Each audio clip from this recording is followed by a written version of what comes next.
Bismillah ar-Rahman ar-Rahim. Assalamu alaikum wa rahmatullah.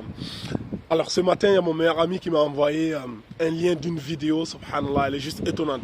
Ce monsieur dans cette vidéo, il nous parle d'un miracle scientifique du Coran sans même s'en rendre compte. Le gars même il ne sait pas que c'est un miracle scientifique, ça a été déjà annoncé dans le Coran.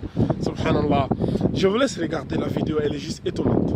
Il y aurait un méga océan sous terre. À environ 600 km sous terre se cache un immense réservoir d'eau qui contiendrait autant d'eau que tous les océans de la Terre réunis.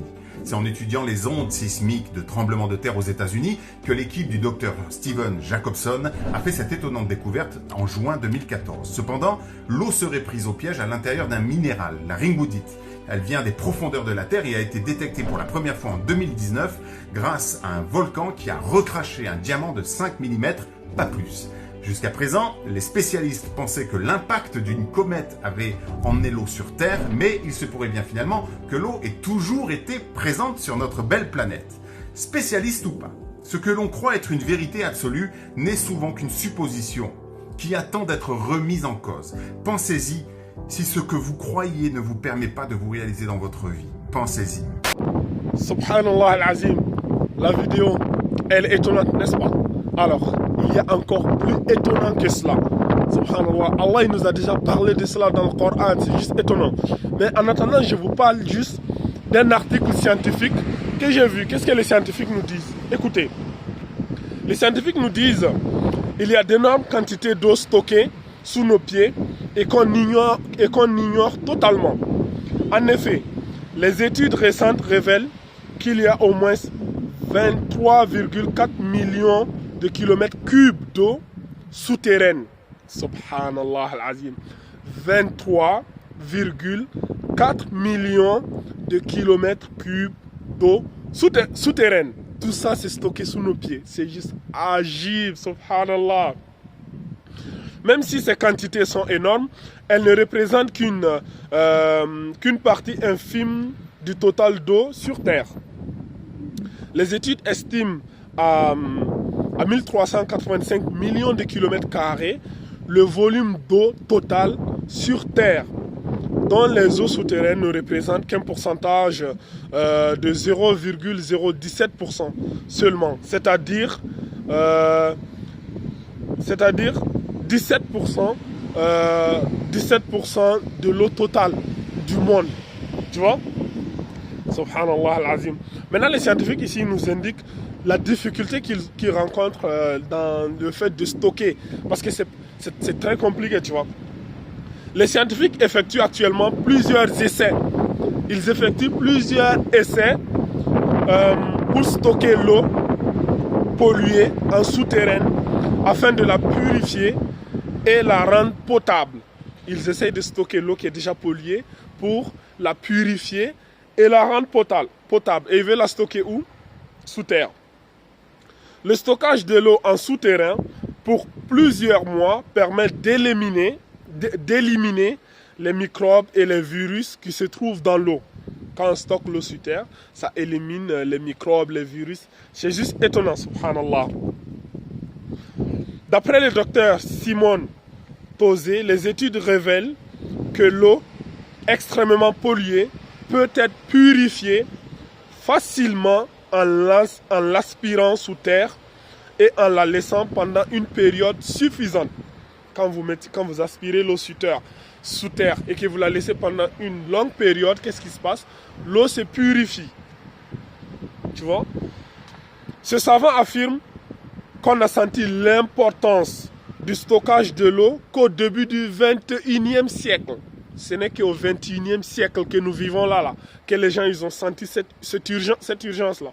On a constaté en effet que la purification naturelle, géopurification, peut nettoyer l'eau de plusieurs algues et particules en suspension, comme les huiles et quelques matières chimiques de plusieurs types de bactéries et d'autres êtres nuisibles. Subhanallah. Tout ça c'est étonnant, tu vois. Qu'est-ce qui est plus étonnant? Allah subhanahu wa ta'ala, il nous a parlé de cela dans le Coran, tu vois. Subhanallah. On peut ainsi conclure que la meilleure et la plus économique façon de purifier l'eau est de la stocker sous terre.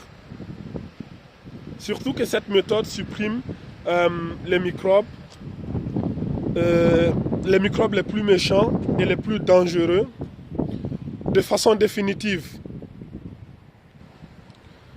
C'est ainsi que parmi les faveurs de Dieu à notre égard, c'est qu'il a créé les couches terrestres avec cette qualité d'accumuler l'eau de pluie et de la stocker pendant de longues durées, pouvant atteindre des centaines d'années.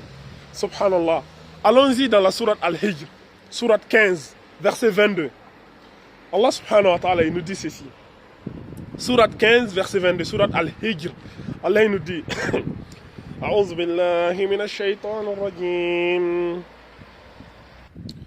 Donc je disais sourate Al-Hijr, sourate 15, verset 22. Allah subhanahu wa ta'ala, il nous dit ceci. A'udhu billahi minash shaitanir rajim. وأرسلنا الرياح لواقح فأنزلنا من السماء ماء فأسقيناكموه وما أنتم له بخازنين. Allah nous dit, et nous envoyons les vents fécondants, et nous faisons alors descendre du ciel une eau dont nous vous abreuvons, et que vous n'êtes pas en mesure de conserver. Subhanallah. Subhanallah l'azim. Ce verset-là, j'avais déjà parlé de cela. Vous vous rappelez les plus anciens, le miracle de la fécondation des vents. J'avais déjà parlé de ce miracle qui est dans ce verset. Et encore un autre miracle, c'est-à-dire plusieurs miracles scientifiques étonnants dans un seul verset du Coran. C'est juste incroyable. Allah Akbar, Allah Akbar, Allah Akbar. La précision du Coran, tu vois. Le Coran est juste agile. Donc, mais ici, la partie qui va nous intéresser ici, c'est juste quand Allah nous dit Allah nous dit, nous vous abreuvons et que vous n'êtes pas en mesure de conserver. Il nous montre ici notre incapacité ou les difficultés que nous allons rencontrer à conserver l'eau de la pluie. Alors, à premier abord, on peut juste passer sur ce verset-là tranquille sans voir l'impressionnant science qui est cachée ici.